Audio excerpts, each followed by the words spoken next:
내가 생각하는 안전지대를 내려놓고 하나님 안에 거해야지만 회복이 일어난다는 것입니다. 4절부터 7절까지 보면 요하난과 그 남은 지도자들이 애굽으로 내려갔다, 그 이야기입니다.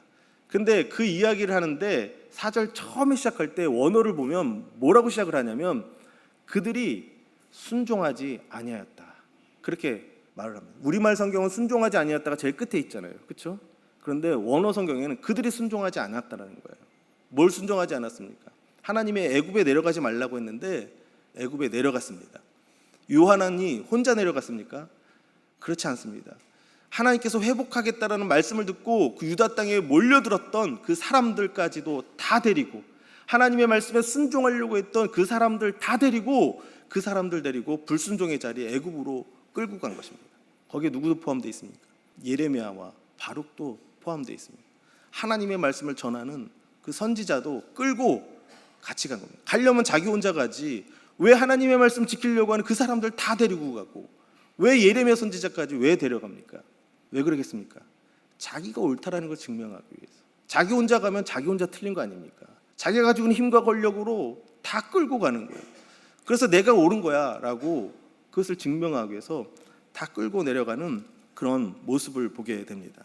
유다의 마지막 남은 지도자들은 하나님의 말씀을 선택한 것이 아니라 안전을 선택한 것입니다. 애굽이 우리를 지켜줄 수 있을 것이야 라고 확신을 가지고 내려갔습니다. 그들은 말씀을 선택한 것이 아니라 풍요를 선택했습니다.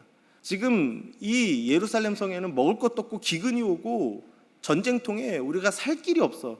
경제가 회복될 가능성이 전혀 없어. 그래서 풍요로운 애굽으로 내려가자, 그렇게 애굽으로 내려간 것입니다. 그런데 애굽에는 결정적으로 하나가 없습니다. 무엇입니까? 하나님의 약속이 없었습니다. 하나님의 말씀이 없는 것입니다. 지금 있는 예루살렘은 아무것도 없고 위험천만한 곳이고 가능성도 전혀 없는 곳이지만 그것은 하나님의 약속이 있었고 하나님의 말씀이 있었습니다. 그러면 그 자리에 머물러야 되는데 그들은 눈으로 보기에 애굽이 더 좋아 보이니까, 애굽이 더 안전해 보이니까, 애굽에 가야지만 내가 살 길이 있다라고 생각하니까 애굽을 선택하고 애굽으로 내려갔는데 거기에는 하나님의 약속이 없다라는 것입니다.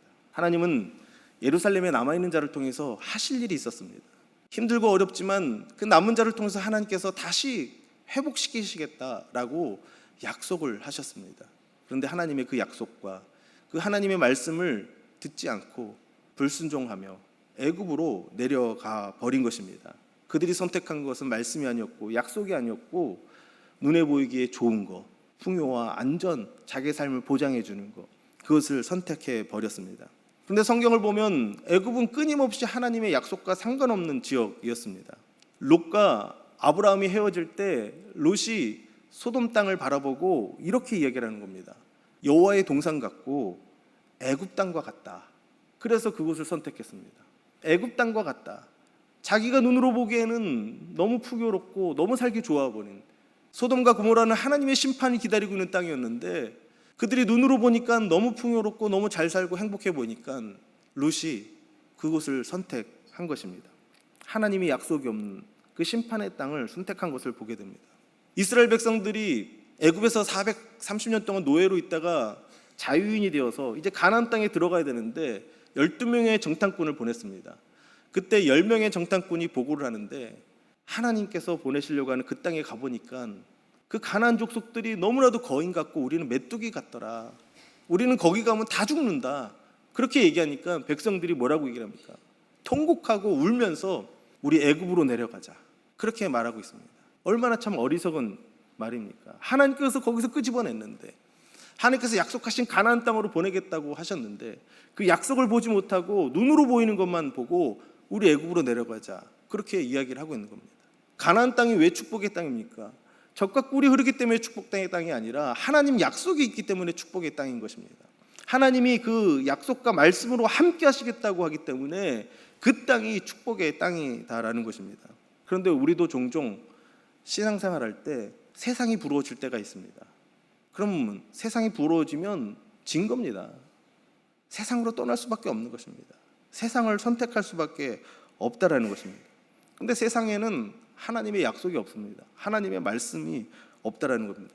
그 세상이 나를 보호해 줄 것 같고 그 세상이 나를 정말 대단한 사람으로 만들어 줄 것처럼 보이지만 사실 거긴 약속이 없기 때문에 살아보면 어떻습니까? 정글이라는 것입니다. 거기에서도 역시 참된 평강을 누릴 수 없다는 것입니다. 그럼에도 불구하고 우리는 우리의 마음속에 나만의 안전지대를 만들어 놓고 있습니다. 세상의 것을 갖다 들여놔가지고 그 안전지대에서 성을 쌓고 살아가려고 하는 것입니다.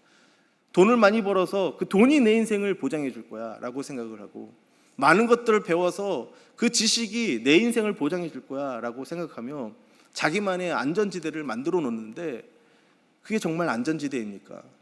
하나님께서 한 번 불면 다 날아가 버릴 것이고 하나님께서 한 번 빼앗으면 다 사라질 것들인데, 우리는 그것이 나를 지켜줄 거라고 생각하고 있습니다. 우리의 진정한 안전지대는 세상에 있는 그 어떤 것이 아니라 하나님인 줄로 믿습니다. 하나님 안에 머물러야 되는 것이고 하나님 말씀이 있는 곳에 우리가 있어야 될 줄로 믿습니다. 어디 좋은 데 있겠지 하고 많이 다녀봤자 다 거기가 거긴 거고, 하나님께서 약속하신 곳, 하나님께서 말씀하신 곳, 그곳에서 진정한 하나님의 은혜가 있고 축복이 있는 줄로 믿습니다. 세상을 부러워하지 말고 애국과 같은 세상이 아니라 하나님의 말씀이 있는 곳에 머무는 저와 여러분 되시기를 바랍니다. 그래야지만 하나님께서 우리를 회복하시고 치유하시고 다시 새롭게 하는 것을 경험하게 되는 줄 믿습니다.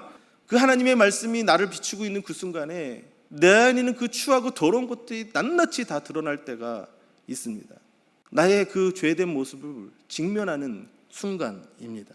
그 순간에 우리는 하나님 앞에 할 수 있는 것이 무엇이겠습니까? 도망간다고 어딜 가겠습니까? 하나님 앞에 회개하는 것밖에 없습니다. 하나님 앞에 돌이키는 것밖에 방법이 없습니다.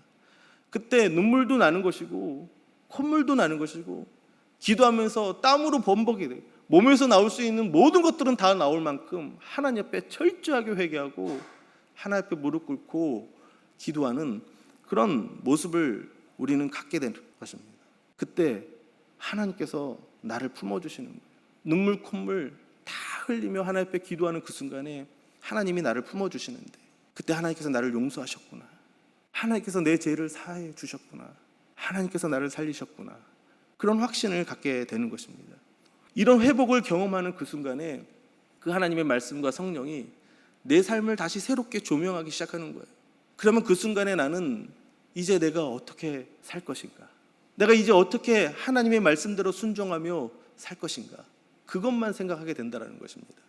이 세상에 아무리 어둠 가운데 있어도 그렇게 회복이 되면 내 안에 있는 그 빛은 어느 곳으로도 꺼뜨릴 수 없다는 것입니다. 이 세상이 온통 죽음의 그림자로 가득하더라도 내 안에 있는 그 생명은 그 어떤 곳으로도 빼앗을 수 없다는 것입니다. 그렇게 회복한 경험한 사람에게 찾아가서 너 죄 짓고 네 맘대로 한번 살아봐 라고 유혹을 해도 그렇게 살지 않습니다. 아무리 죄된 세상 가운데 던져놔도 그 사람 빛으로 살아갈 것입니다. 너 마음대로 한번 살아봐 네 인생, 그렇게 아무리 유혹을 해도 그 회복을 경험한 사람은 그렇게 살지 않습니다. 나는 하나님을 위해서 살 거야, 하나님이 기뻐하는 일만 하며 살 거야, 그렇게 또 다짐하고 넘어져도 또 그렇게 사는 것입니다. 누군가 너를 욕하고 있어, 너도 욕해 라고 얘기를 해도 욕할 수가 없는 겁니다. 욕이 아니라 축복만 나가는 거예요. 그 영혼이 불쌍한 것이고 그 영혼이 더 사랑스러워지는 거예요. 그것은 회복을 경험한 사람만 경험할 수 있는 그런 일이라는 것입니다. 우리가 하나님 안에서 회복을 경험하면 우리의 신앙이 더 깊어집니다. 점점 더 깊어지고 그렇게 하나님 앞에 돌이키고 그 하나님의 말씀 안에 온전히 거하게 되는 것입니다. 그럴 때마다 더 성령의 기름 부심과 성령의 역사를 경험하는 것입니다. 저와 여러분들이 하나님의 징계가 있을지라도 그 징계를 내가 벗어나려고 하지 마시고 그 안에 머무시기를 바랍니다. 하나님은 우리를 상하게 하려고 하는 것이 아니라 살리기 위해서 그렇게 하시는 것입니다. 의사가 우리의 몸을 왜 찢습니까? 우리를 죽이려고 찢습니까? 그게 아니라 내 안에 있는 암세포를 끄집어내야 되기 때문에 우리의 몸을 찢는 것입니다. 그런 것처럼 하나님께서 때로는 우리를 징계하시고 정말 우리가 받아들이기 너무 힘든 그 말씀을 주실지라도 그 말씀 안에 머물러야지만 살 수 있습니다.